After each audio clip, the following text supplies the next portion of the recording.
Bismillahirrahmanirrahim. Untuk sesi video kedua kita akan bahas terkait modal. Tadi kita udah bahas ilmu, karena dapat ilmunya, dapat pelatihannya. Sekarang bagaimana kita cari modal ya. Disclaimer dulu di awal, saya akan bilang modal yang akan saya paparkan di sini bukan yang perbankan ya, semuanya non bank. Jadi semuanya emang berasal dari anggaran pemerintah atau anggaran lembaga swasta dalam bentuk CSR yang emang harus mereka habiskan. Oke. Kalau kita lihat yang pertama ada namanya di inkubator LPDB ya. Di bawah Kementerian UMKM, Koperasi UMKM ya.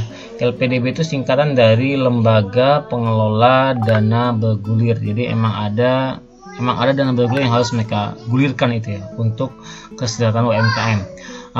Ininya bisa teman-teman lihat di sini alurnya bagaimana. Yang penting teman-teman harus punya proposal.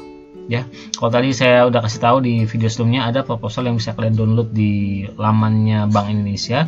Itu bisa kalian contek untuk bisa menjadi bahan benchmark dengan usaha kalian sendiri. Ya, ini kita coba aja buka di websitenya. Di mana ya? Sebentar. Ini ya. Oke, nah di sini LPDB. Ini agak loading ya karena kita sambil ini.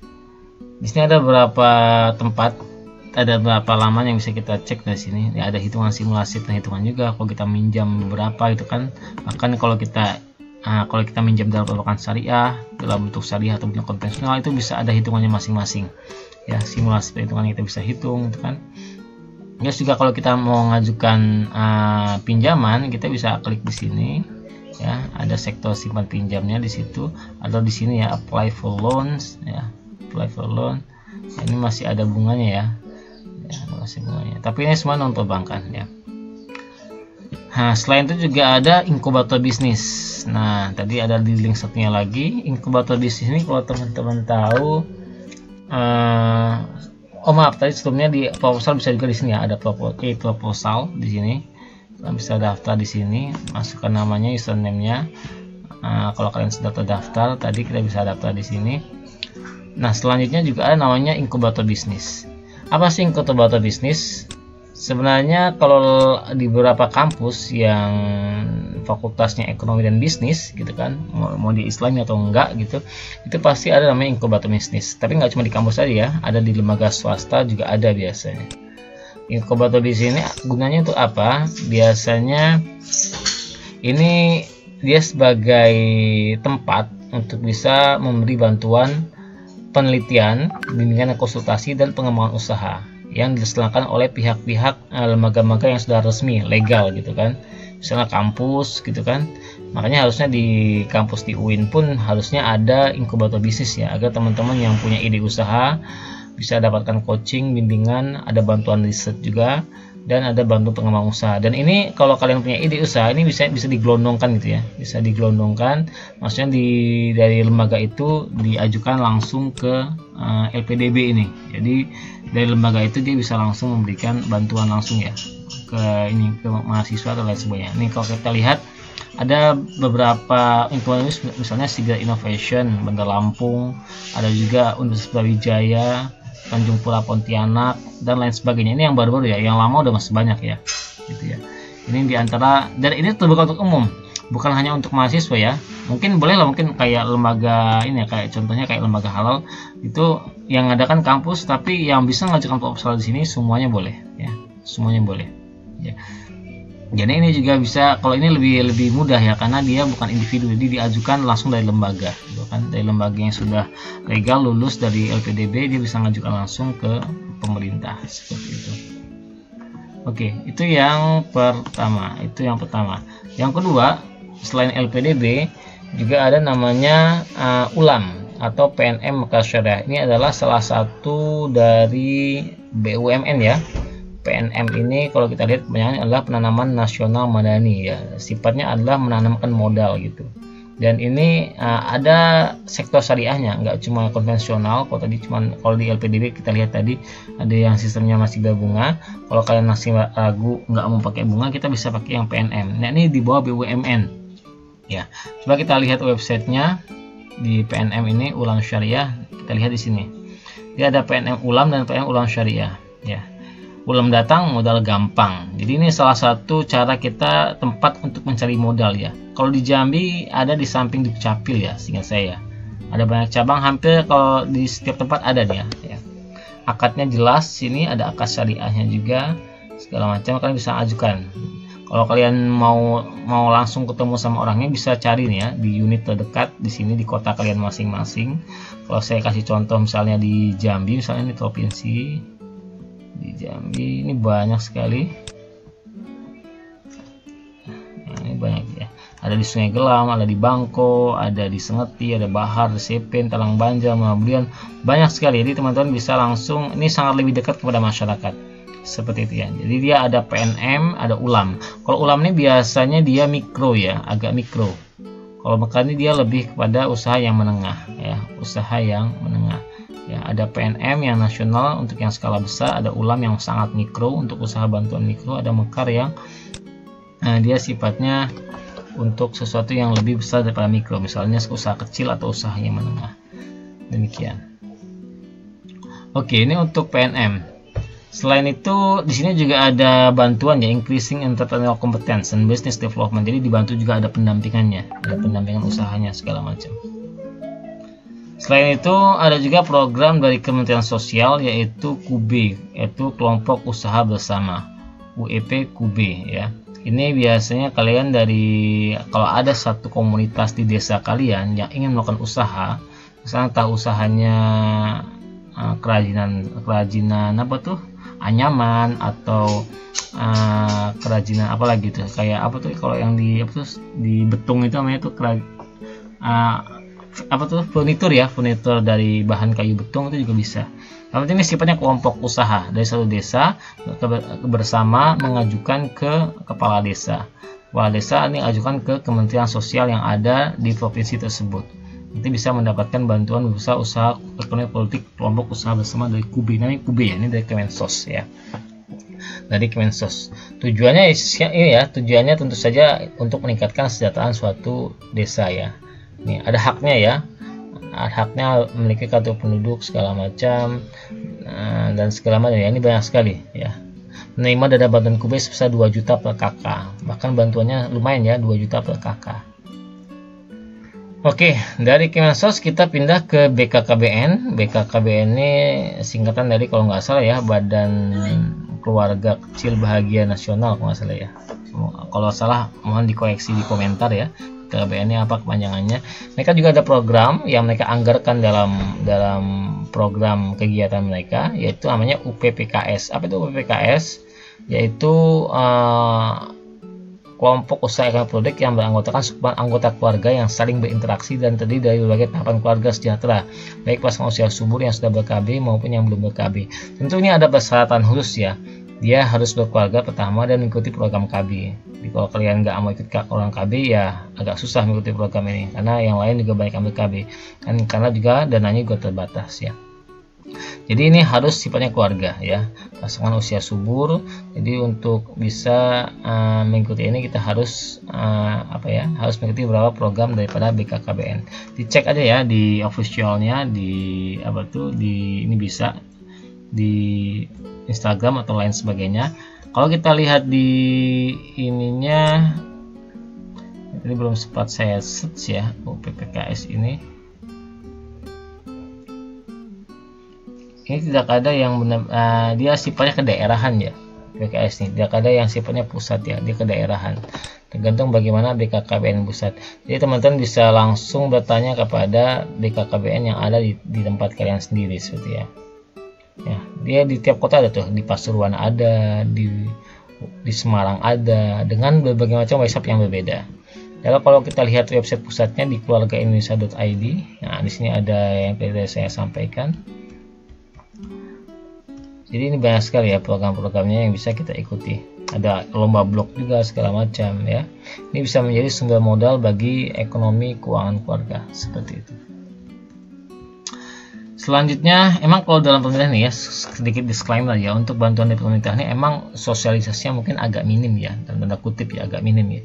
Maka itu kita harus lebih aktif, kita yang mencari. Itu emang kurang jelas ya. Kita harus lebih aktif mencari, lebih banyak bertanya. ya. Harusnya sih dari komunitasnya yang nyampe ke masyarakat infonya, tapi dalam konteks mungkin kendala sinyal atau kendala segala macam ya, kita nggak tahu. Kitanya makanya UMKM yang harus aktif mencari. Oke, selain itu juga ada namanya Astra Startup Challenge. Ini selalu dari swasta. Selain ini banyak sekali yang dari swasta, termasuk nanti ada wirausaha muda mandiri segala macam. Itu banyak sekali. Isinya apa sih kalau wirausaha ini Astra ini ada bantuan proposal bisnis. Kalian tinggal buat proposal bisnis ya. Ada dengan syarat ketentuan tertentu, silahkan dicek di websitenya. Saya akan bahas satu-satu. Sini ada syaratnya, ketentuannya, bikin proposal bisnis dengan kategori tertentu, punya NPWP segala macam. Ini ada berapa penilaiannya, dan dia bisa ngasih bantuan sampai dengan, kalau kita lihat hadiahnya di sini sampai 45 sampai 30 juta plus paket wisata, dan itu lumayan ya untuk menambah modal usaha kita ya. Jadi selain itu dia juga ada, selain proposal bisnis juga akan dibina dalam bentuk entrepreneur camp, ada camp atau camping khusus untuk pengusaha, ada mentoring khusus, ada lifetime coaching, ada pendampingan bisnis ya, mentoring selama sepanjang hidup, dan tentunya akan gabung dengan Astra Startup Community ya. Jadi Astra ini perusahaan besar ya, dan dia ini ada satu program CSR-nya. Kalau kalian tahu Honda dan segala macam perusahaannya itu ya, itu diantara apa namanya itu, mereka juga bagian daripada grup daripada Astra ya. Walaupun mereka Honda dari Jepang, tapi orang Jepangnya tetap bekerjasama sama Astra untuk memasarkan produknya di Indonesia. Seperti itu. Oke, selanjutnya kalau kalian pengen update terus lomba terkait info lomba bisnis dari berbagai macam tempat itu. Contohnya ada inkubator bisnis yang ada di kampus-kampus lain atau di lembaga swasta lainnya. Kalian coba deh follow akunnya Instagram /lomba bisnis ya. Ini saya bukan promosi, ini objektif aja. Ini bukan punya saya juga. Ini banyak sekali info-info terkait lomba bisnis. Itu ada 1078 post. Dan ini kalau kita lihat UMKM Up Indonesia, ini kompetisi UMKM hadiah 65 juta, kan lumayan nih. Bisa menjadi salah satu ini kerjasama dari UMN. Mereka sangat update. Teman-teman bisa ikut lomba-lomba yang ada di sini, ikuti prosedurnya segala macam. Nah, ini masih terbuka ya. Kalau sekarang ini baru nih ya, baru 2 hari yang lalu nih diupdate ya. Sampai masih sebulan lagi nih. Nah, ini orang mungkin lagi sibuk dah sama apa tuh? Sama mempersiapkan kue lebaran, kalian sibuk untuk bisa menambah modal UMKM seperti itu ya. Lumayan 65 juta ya. Usianya juga usia mahasiswa banget ya, 20 sampai 30 tahun ya. Ya. Oke, selanjutnya juga banyak sekali, ini bisa update terus di sini. Ada beberapa yang lama yang udah lombanya ditutup, tapi kalian keep update aja di sini. Makanya harus follow. Seperti itu. Oke, selanjutnya ada juga tadi yang saya bilang ada wirausaha muda mandiri, ini juga sangat terkenal. Cuman gini ya, setiap lomba-lomba bisnis plan yang resmi seperti ini, kalau kalian mau ikutan, itu carilah lomba bisnis plan yang tidak mensyaratkan biaya pendaftaran yang mahal gitu. Misalnya kalian sudah daftar 100.000, 200.000 itu jangan ya. Yang bagus itu adalah daftarnya gratis. Daftarnya gratis karena hadiahnya juga akan berasal dari anggaran pemerintah atau dari CSR perusahaan tertentu. Seperti itu. Dan di bisnis ketika kita berkompetisi di sini biasanya nggak cuma duit aja yang kita dapat, nggak cuma modal, tapi juga jaringan dan juga terkenal. Kalau kalian ingat dulu ada namanya di Wirausaha Muda Mandiri, ada namanya salah satu pemenang namanya Pak Elang ya. Pak Elang itu dia bikin perumahan tapi konsepnya sangat Islami. Dan itu pertama di Indonesia. Awalnya dia cuma buat di Bogor, tapi karena dia ikut kompetisi ini, dia menang dan dia terkenal, akhirnya banyak orang yang ngasih dia modal baru, mengembangkan usahanya, pengen mengembangkan bentuk konsep bisnisnya di daerah masing-masing. Jadi selain nambah modal dari hadiah ini, juga nambah jaringan apa itu? Jaringan investor. Jadi investor ada yang tertarik dengan konsep bisnisnya, dia tertarik untuk invest di tempat kalian. Seperti itu ya. Jadi gitu ya. Jadi jangan takut ikut kompetisi. Karena selain menambah ilmu, karena kita bersaing dengan pebisnis lain, tentu nambah ilmu, dapat hadiah juga dari penyelenggara, juga dapat jaringan pebisnis lah, jaringan investor lah, dan lain sebagainya. Emang harus seperti itu dan harus siap seperti itu kalau kalian emang benar-benar pengen jadi wirausaha. Selanjutnya juga ada sumber modal dan ilmu yang bisa kalian dapat dari ISEF. ISEF itu apa? Indonesia Syariah Economic Festival. Dan ini adalah diselenggarakan atas kerjasama antara Bank Indonesia dan KNEX. KNEX apa sih? Komite Nasional Ekonomi Keuangan Syariah, yang langsung yaitu merupakan lembaga yang langsung berada di bawah Presiden. Dan ini sangat ekonomi syariah sekali. Ekonomi syariah banget lah gitu ya. Jadi kalau kalian benar-benar ingin murni sumbernya syariah, coba deh ikutan ini. Kalau kita cek di websitenya nih, saya cek beberapa hari ini dia agak lemot ya, karena kalau saya lihat nih websitenya emang banyak gambar. Nanti kalian boleh save dulu alamatnya. Di sini banyak sekali lomba. Tiap tahun itu ada sekitar 5 lomba ya. 5 lomba. Di antaranya ada lomba ekonomi sosial gitu kan, pengembangan ekonomi daerah, ada green ekonomi segala macam. Itu macam-macam. Dan itu bisa kalian ikutin, bisa kalian pelajarin, dan bahkan ada contoh pemenang tahun lalu. Pemenang tahun lalu tuh apa sih ide bisnis mereka. Jadi kalau kalian mentok nggak ada punya ide bisnis, coba deh cek daripada orang-orang yang sudah menang tahun lalu. Itu bisa jadi sumber ide bagi kalian ya, sumber ide bagi kalian. Even kalau kalian nggak menang di lomba ini, kalian dapat ide untuk bisa mengembangkan suatu bisnis yang sudah terbukti, yang sudah diuji dan terbukti bisa berhasil di festival ekonomi syariah ini. Oke, selanjutnya setelah ISEF juga ada namanya LPDP. LPDP ini dari Kementerian Keuangan, kalau LPDP ini itu lembaga pengelola dana pendidikan. Itu kalau kita ada Kemenq ya, ini emang benar-benar punya Kementerian Keuangan. Apa sih yang ada di sini? Coba kita cek di websitenya, di laman LPDP-nya. Ini adalah beasiswa. Namanya beasiswa pasti untuk sekolah ya, buat sekolahan. Jadi, kalau kalian mau lanjut S2, tapi dalam konteks S2 yang berfokus pada wirausahaan, atau kalian sudah punya usaha, ingin mengembangkan usahanya dengan menambah jaringan bisnis di dalam atau luar negeri, tentunya ini sekolah bisnis ya. Sekolahnya harus sekolah bisnis. Dan ini lumayan bagus ya, sangat bagus sekali, bahkan lumayan bagus ya.